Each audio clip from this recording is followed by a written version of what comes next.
Bismillahirrahmanirrahim. Assalamualaikum warahmatullahi wabarakatuh. Hari ini 4 Mei 2022. Ternyata di media-media online ya mulai beredar ya dari ini juga nih, tentang hepatitis akut yang tidak diketahui sebabnya. Ya, Itu siapa? nggak tahu. Nah, ini dari sini, dari situs Sehat Negeriku yang memang dari Kemkes ya. Ternyata memang ada 3 pasien anak dengan hepatitis akut meninggal dunia.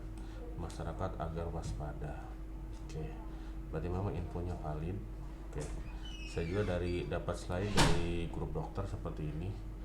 Ini ada dari IDAI, Ikatan Dokter Anak Indonesia. Kewaspadaan dini hepatitis akut yang belum diketahui penyebabnya. Oke, ini masih baru ternyata. Dari ringkasan kasus ini, dari 5 April 2022 ini di Inggris Raya itu 10 kasus hepatitis akut yang belum diketahui penyebabnya pada anak-anak. Seluruh kasus dirawat di rumah sakit. Berarti di antara 10 kasus ini semuanya dirawat semua. Tidak ditemukan virus hepatitis A sampai E dalam pemeriksaan laboratorium. Jadi kasus hepatitis ini setelah diperiksa bukan hepatitis A, bukan hepatitis B, C, D maupun E. Jadi di luar ini, berarti memang kasusnya kasus baru dengan penyebab yang lain gitu ya.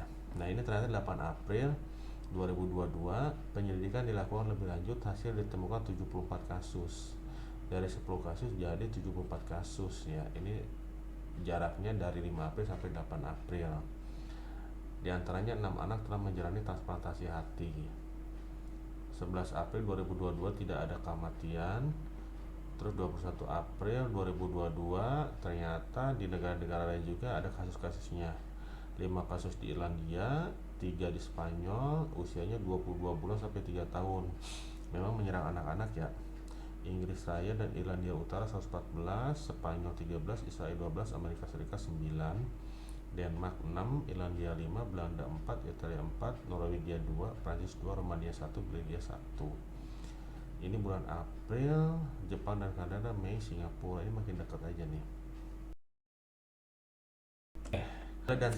Gejala dan tanda gejalanya itu yaitu penurunan kesadaran. Yang kedua, demam tinggi atau riwayat demam.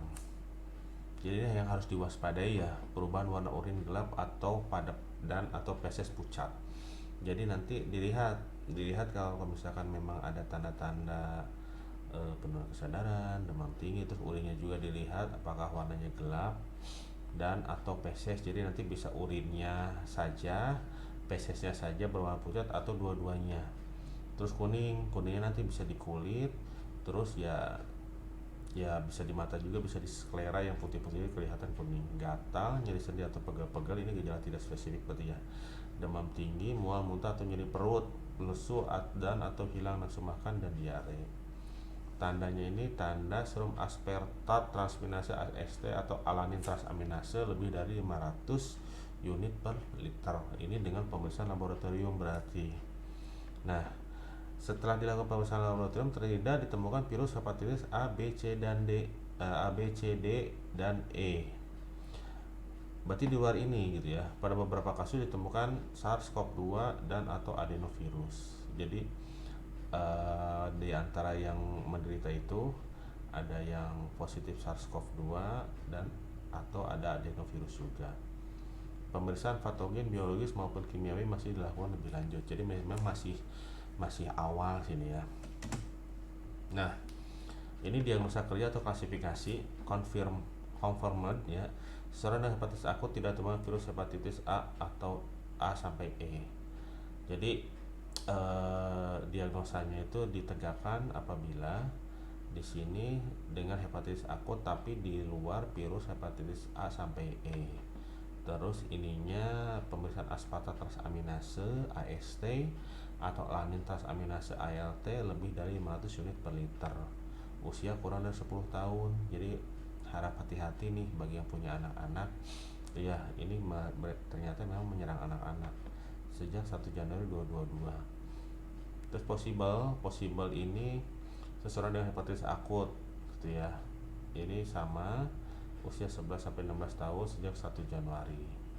Oke, ya. Terus ada epiling, seseorang dengan hepatitis akut tidak temukan virus hepatitis A sampai E semua usia, memiliki kontak dengan konfirmasi case sejak 1 Januari 2002. Jadi yang konfirmasi yang ini di bawah 10 tahun, yang possible itu kemungkinan berarti ya 11 sampai 16 tahun, terus ya ternyata semua usia juga mungkin bisa juga nih. Ini kategorinya kategori epiling. Nah, sekarang bagaimana pencegahannya? Yang pertama agar masyarakat tetap tenang dan berhati-hati. Yang kedua adalah agar mencegah infeksi dengan mencuci tangan. Tetap mencuci tangan, meminum air bersih yang matang, cuci tangan pakai sabun ya, pakai sabun atau hand sanitizer. Jadi agar kalau misalkan memang ada kuman di tangan kita, agar mati kumannya. Makan makanan yang bersih dan matang penuh, membuang tinja dan atau popok sekali pakai pada tempatnya, menggunakan alat makan sendiri-sendiri, memakai masker dan menjaga jarak. Jadi maskernya dipakai lagi ya, dan jaga jarak juga. Karena memang ternyata ada sesuatu. Agar mendeteksi secara dini jika menemukan anak-anak dengan gejala-gejala seperti kuning, mual muntah, diare, nyeri perut, penuh kesadaran, kejang, kesusu, demam tinggi, memeriksakan ke diri ke fasilitas layanan kesehatan terdekat. Oke ya. Nah ini slide tadi itu memang ada referensinya. Nah, nanti bisa diakses di situsnya WHO ya, who.int. Ini alamat linknya.